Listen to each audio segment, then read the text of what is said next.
So this is at Badgadi. We have given one pipe for filling up the tankers. So in summers, whenever the water is needed in the forest, they don't have to go 15 kilometers outside to get water and then supply inside the forest. We'll use this to fill up the tankers and save a lot of diesel out here.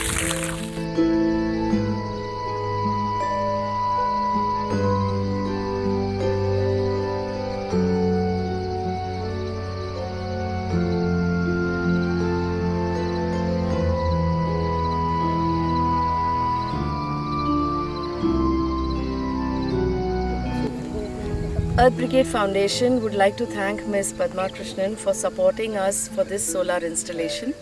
Here we are going to provide water to 3 different water bodies and also the chowki behind on the left and the forest rest house to my right.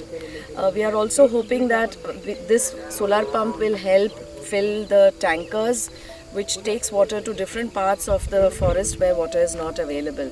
Instead of using the diesel pump that they were using until now, the solar pump will now help fill up even the tankers. Thank you so much. Hi, we are at Badgadi grasslands.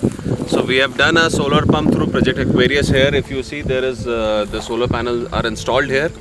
If you see this side, Neeraj, can you please show? This side we have a well. From this well, we are taking out the water. It has got water all the year.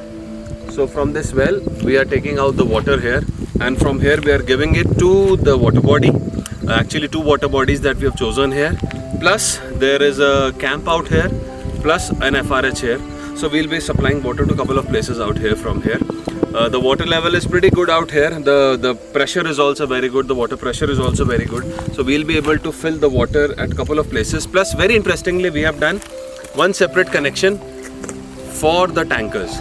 So generally what used to happen that, you know, the forest people used to send the tankers outside and fill the tankers and get the tankers inside the forest and then, you know, supply the far areas of the forest. Now we can actually fill the tankers here through this solar pump and send the water inside in the forest. It will save a lot of diesel out.